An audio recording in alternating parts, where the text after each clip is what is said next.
बिस्मिल्लाहिर्रहमानिर्रहीम, अस्सलाम वालेकुम। Welcome to our channel Ittehad college of pharmacy and health sciences Arwa के। आज हम class first year pharmacy technician में सब्जेक्ट बायो केमिस्ट्री में पढ़ेंगे चैप्टर विटामिन का टॉपिक विटामिन डी। और आज का लेक्चर विटामिन डी पे 5th लेक्चर है, जिसमें हम पढ़ेंगे डेफिशिएंसी ऑफ विटामिन डी। और इसका रेफरेंस है आपकी टेक्स्ट बुक के पेज नंबर 80 to 81 का। तो सबसे पहले डेफिशिएंसी में आते हैं। Effect of vitamin D deficiency में, डेफिशिएंसी ऑफ विटामिन डी में cause rickets in children and osteomalacia in adult.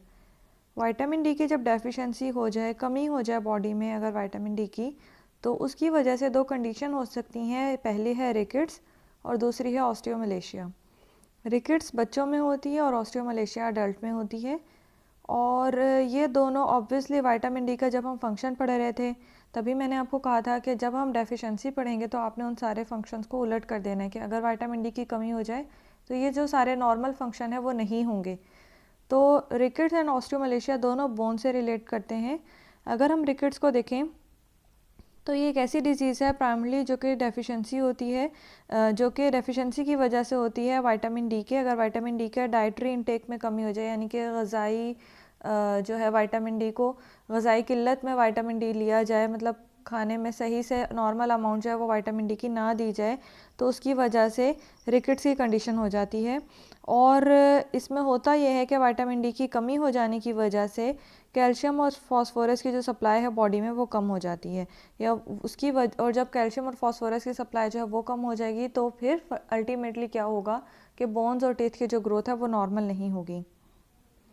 और इसके साथ साथ ऑब्वियसली आप सबको पता है कि विटामिन डी की एक्टिवेशन में सनलाइट भी रोल प्ले करती है, तो उसकी वजह से सनलाइट अगर का प्रॉपर एक्सपोजर ना हो तो भी रिकेट्स और ऑस्टियोमलेशिया की कंडीशन हो सकती है। अब रिकेट्स है क्या, ये सामने आपके दो इमेज शो की गई हैं जिसमें जो बोन्स हैं वो सही से फॉर्म नहीं होती या वो टेढ़ी हो जाती हैं। अगर हम आम लफ्ज़ों में कहें तो वो टेढ़ी हो जाएंगी इस तरह से बच्चों में। तो ये विटामिन डी की डेफिशिएंसी से कंडीशन हो जाएगी जिसको हम रिकेट्स कहते हैं, वो कुछ ऐसी दिखेगी। The deficiency of vitamin D result in lowered calcium level. Vitamin D की डेफिशिएंसी हो जाए, क्योंकि आप सबको पता है जब हम फंक्शन कर रहे थे तब हमने कहा था कि विटामिन डी जो है वो कैल्शियम लेवल को नॉर्मल करने में बॉडी में हेल्प करता है। और कैल्शियम जो है उसकी कैल्शियम और फास्फोरस की जो मिनरलाइजेशन होती है उसकी वजह से बोन्स स्ट्रॉन्ग होती हैं।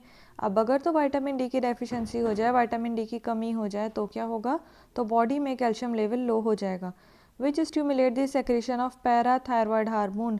हमने पीटीएच को पढ़ा है। ये पीटीएच क्या है, पैराथायरॉयड हार्मोन है। ये वो हार्मोन है जो कि पैराथायरॉयड ग्लैंड से रिलीज़ हुआ था। और पैराथायरॉयड ग्लैंड कहाँ पे होता है, तो हमने एंडोक्राइनोलॉजी में पढ़ा था कि पैराथायरॉयड ग्लैंड थायरॉयड ग्लैंड के बैक साइड पे होता है जो कि नेक में है। तो पैराथायरॉयड ग्लैंड की सेक्रेशन को स्टिमुलेट करवाता है विटामिन डी की अगर डेफिशिएंसी हो जाए तो। अब पैराथायरॉयड ग्लैंड स्टिमुलेट होकर क्या करेगा, which act to restore plasma calcium, जो कि वापस से प्लाज्मा कैल्शियम लेवल को नॉर्मल करने की कोशिश करेगा। कैसे नॉर्मल करेगा, at the expense of bone calcium. जो कि ओल्ड बोन्स होती हैं, पहले से बनी हुई बोन्स होती हैं, उस पर ऑस्टियोक्लास्टिक एक्टिविटी करवा के, यानी वहाँ से जो बोन्स हैं उनमें जिसमें पहले से कैल्शियम डिपॉजिट हुआ हुआ है वहाँ से कैल्शियम को मोबिलाइज करवा के प्लाज्मा में कैल्शियम लेवल जो है उसको नॉर्मल करता है या उसको रिस्टोर करता है। Serum phosphate level is decrease to 1 to 2%, normal होता है 4 to 6 due to parathyroid hormone activity. Ricket is also seen clinically where there is a defect in conversion to calcitriol. ना सिर्फ ये कि जैसे कि हमने प्रीवियस स्लाइड में पढ़ा था एंड में लास्ट पॉइंट के सनलाइट जो है वो भी इफेक्ट कर सकती है विटामिन डी की डेफिशिएंसी से, और सनलाइट एक्सपोजर ना हो तो भी रिकेट्स की कंडीशन हो सकती है। तो अभी भी हम वही बात कर रहे हैं कि ना सिर्फ डाइटरी अगर इनटेक कम हो जाए विटामिन डी का तो ऐसी कंडीशन हो सकती है, तो रिकेट्स की कंडीशन हो सकती है, या फिर तो बोन्स जो है वो प्रॉपर फंक्शन नहीं कर सकती।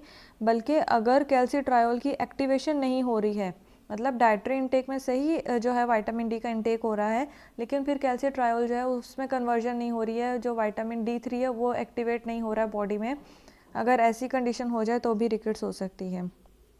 ये एक सारे जो फंक्शंस हैं उसको दोबारा से सिंप्लीफाई करने के लिए आपके सामने है कि स्मॉल इंटेस्टाइन में कैल्शियम की एब्जॉर्प्शन होती है। वो कैल्शियम की एब्जॉर्प्शन जो है विटामिन डी की वजह से अब क्या करेगा, सीरम कैल्शियम लेवल को नॉर्मलाइज करेगा।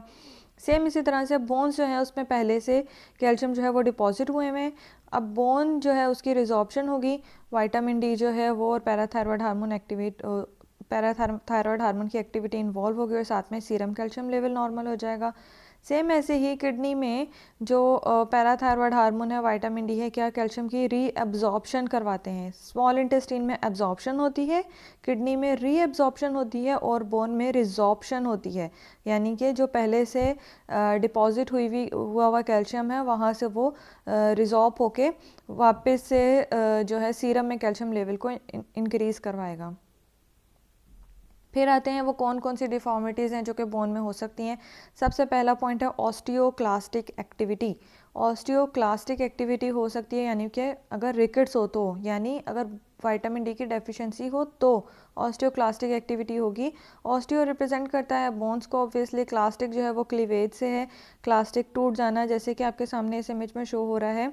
ये बोन्स हैं, बोन्स में कैल्शियम और फास्फोरस जो है पहले से डिपॉजिट हुआ होता है, तभी बोन्स स्ट्रॉन्ग होती हैं। क्लास्टिक जो है ये आपको सामने शो हो रहा है कि किस तरह से क्लास्टिक में वो जो है उसकी रिजॉर्प्शन हो रही है, जो डिपॉजिट हुआ कैल्शियम है उसकी।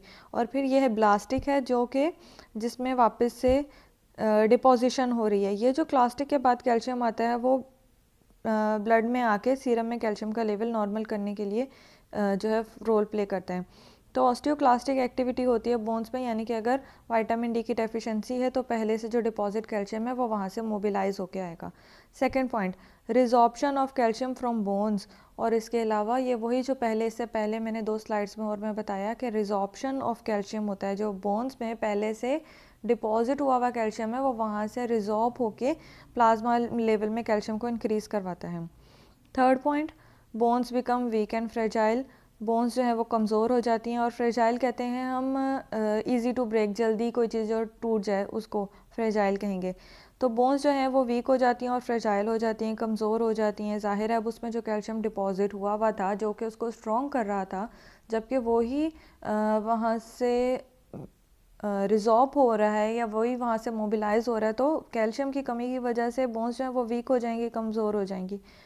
फोर्थ पॉइंट है, newly laid bones is uncalcified. Obviously पहले ही कैल्शियम लेवल जो है वो लो है बॉडी में, तो जो न्यू बोन बनेंगी वो अनकैल्सीफाइड होंगी, और अनकैल्सीफाइड होंगी तो ये बात क्लियर होनी चाहिए आपके माइंड में कि जब तक कैल्शियम या फॉस्फोरस की डिपोजिशन नहीं होती है तो बोन्स स्ट्रॉन्ग भी नहीं होंगी।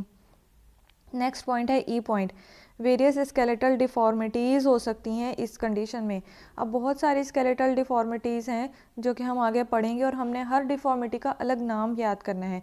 सबसे पहला है पॉइंट उसमें बोलैक्स। बोलैक्स में टिबिया बेंड कर जाती है फॉरवर्ड की तरफ। अब ये आपके सामने कुछ जो है इमेज है वो इनको शो करेगी। सबसे पहला था बोलैक्स, ये जो आपके सामने इमेज है जिसमें जो टिबिया है वो फॉरवर्ड मूव कर गई है, तो ये इस तरह से जो टांगें होंगी वो टेढ़ी हो जाएंगी, ये बोलैक्स कहलाती है। सेकंड वन है रिकेटरी रोजरी। रिकेटरी रोजरी में क्या होता है, नोड्यूल्स डेवलप हो जाते हैं। नोड्यूल्स डेवलप हो जाते हैं एट दी कोस्टोकॉन्ड्रल जंक्शन। नोड्यूल्स कहते हैं हम गिरा को, तो गिरा जो है वो बन जाएगी, कहाँ पे बन जाएगी, कोस्टोकॉन्ड्रल जंक्शन।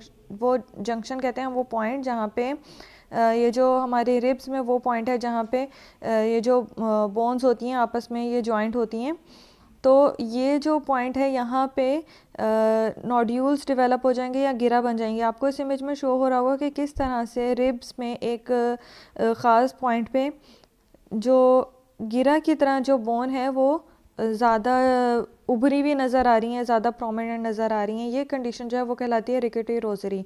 एट रिस्ट, एंकल और नी, और ये होते कहाँ पे हैं, जंक्शन रिस्ट में, एंकल, नी, और ये स्पेशली रिब्स में आपने पढ़े हुए होंगे फिजियोलॉजी में। फिर है नेक्स्ट टर्म काइफोसिस। काइफोसिस के लिए ये आपके सामने इमेज शो हो रही है, आप देख सकते हैं यहाँ पे नॉर्मल बोन फर्स्ट में जो है वो नॉर्मल है, फिर उसके बाद सेकंड है लॉर्डोसिस, अगर उसको फिलहाल छोड़ दें तो ये काइफोसिस। थर्ड इमेज आपको नज़र आ रही है काइफोसिस की। तो काइफोसिस में जो स्पाइन है वो बैकवर्ड जो है वो प्रोट्यूड कर जाती है। ये आपके सामने शो हो रहा है कि किस तरह से स्पाइन जो है वो बैकवर्ड की तरफ जो है वो मुड़ गई है या उभर आई है। फिर थर्ड टर्म है लॉर्डोसिस। लॉर्डोसिस है जिसमें साइडवर्ड स्पाइन हो जाती है। अब आप इसी में देख सकते हैं कि किस तरह से स्पाइन जो है वो साइडवर्ड हो गई है सेकेंड इमेज में। और आप उसको नॉर्मल से भी कंपेयर कर सकते हैं। थर्ड टर्म है स्कॉलियोसिस। स्कॉलियोसिस में जो स्पाइन होती है वो फ्रंटवर्ड मूव कर जाती है, इस तरह से टेढ़ी हो जाती है, जैसे कि हमारी बुक में भी इमेज में शो किया हुआ है और इसके अलावा यहाँ पे भी है। इस इमेज में भी है कि किस तरह से स्पाइन जो है ये मुड़ गई है। अब आप इन सब इमेज को आपस में कंपेयर करके देख सकते हैं कि नॉर्मली स्पाइन कैसे होगी, लॉर्डोसिस में कैसे होगी, और काइफोसिस में कैसे होगी, और स्कॉलियोसिस में कैसे होगी। अच्छा, ये जो टर्म है ये यहाँ पे हमारे जो थ्योरी में लिखा हुआ है स्कॉलोसिस लिखा हुआ है, इसको स्कॉलियोसिस कर लीजिएगा। जो इमेज में लिखा हुआ है नीचे वो सही जो है उसको शो कर रहा है, उसके जो स्पेलिंग है वो सही है, SCOLIOSIS। फिर ये भी इमेज उसी के लिए आपको शो की गई कि अगर आपको इसे समझना है तो आपको शायद इसे जो डॉटेड लाइन है इसे समझ आ जाए, नॉर्मल में किस तरह से होगी, लॉर्डोसिस में कैसे मूव कर जाएगी, काइफोसिस में कैसे जो है वो मूव कर जाएगी, और स्कॉलियोसिस में वो कैसे टेढ़ी हो जाएगी। फिर नेक्स्ट टर्म है क्रेनियोटैप्स। क्रेनियो ऑब्वियसली क्रेनियल से, तो क्रेनियोटैप्स जो है ये ऐसी कंडीशन है, या ऐसी बोन डिफॉर्मिटी है जिसमें स्कल बोन जो है वो सॉफ्ट हो जाती है। तो स्कल बोन सॉफ्ट में आपको ये एक इमेज शो हो रही है जिसमें स्कल बोन जो है वो सॉफ्ट हो जाएगी। सॉफ्ट मतलब अगर आप वैसे नॉर्मली टच करके देखें तो वो बोन की तरह ही हार्ड होती है, लेकिन क्रेनियोटैप्स में विटामिन डी की डेफिशिएंसी की वजह से क्या होता है, बोन जो है वो अनकैल्सिफाइड रहती हैं और वो कुछ इस तरह से सॉफ्टनेस जो है वो शो करती हैं। नेक्स्ट हम है हैरिसन सल्कस। हैरिसन सल्कस जो है ये ट्रांसवर्स ग्रूव, ट्रांसवर्स कहते हैं हम तिरछे या टेढ़े को, और ग्रूव कहते हैं हम गढ़ों को या खड्डों को। ट्रांसवर्स ग्रूव बना लेते हैं बोन की किसी भी साइड पे, ये जैसे कि आपको इस पिक में शो हो रहा होगा। नेक्स्ट टर्म है पिजन चेस्ट। पिजन चेस्ट जो है वो pigeon obviously pigeon like chest जो है इसकी वजह से इसका नाम पड़ा है। तो ये स्टर्नम जो है वो फॉरवर्ड की तरफ मूव कर जाती है, कुछ ऐसे उभरी भी हो जाती है और नोकीली जो है वो बाहर की तरफ निकल आती है स्टर्नम, ये पिजन चेस्ट कहलाती है। ये कंडीशन भी विटामिन डी की डेफिशिएंसी से होती है। नेक्स्ट टर्म है पॉट बेली एब्डोमेन। पॉट बेली एब्डोमेन में बेसिकली जो फैट की डिपोजिशन है वो एब्डोमेन में ज़्यादा हो जाती है, तो ये कहलाती है पॉट बेली एब्डोमेन, जैसे कि आपको सामने वाली इमेज में शो हो रहा है। नेक्स्ट फंक्शन डेफिशिएंसी जो है वो विटामिन डी की डेफिशिएंसी में आती है। ऑब्वियसली बोन्स से अगर हम हट के आते हैं तो फिर टीथ पे आएंगे सेकंड पॉइंट में। तो टीथ के ऊपर क्या इसकी डिफॉर्मिटीज़ होती हैं अगर विटामिन डी की डेफिशिएंसी हो जाए, तो डिलेड टीथिंग होती है, दांत देर से निकल सकते हैं बच्चों में। मेल फॉर्म्ड होते हैं, जो निकलते हैं वो सही से नहीं बनते, या डिफेक्टिव इनेमल प्रोडक्शन होती है, जो कि टीथ के ऊपर जो लेयर है वो डिफेक्टिव प्रोड्यूस होगी। अगर वो सही नहीं बनेगी तो ऑब्वियसली दांतों में जो है वो वाइट और येलो जो शेड्स हैं उस कलर की जो है वो उसकी अपीयरेंस हो सकती है, विच एक्सपोजेस टीथ टू डिके, जिसकी वजह से दांत जल्दी ख़राब हो जाते हैं। और इसके अलावा कैल्शियम फॉस्फेट का जो रेशो है वो मिसबैलेंस रहता है, वो नॉर्मल नहीं रहता। तो ये तो थी टीथ के ऊपर इफ़ेक्ट जो कि डेफिशिएंसी की वजह से होते हैं।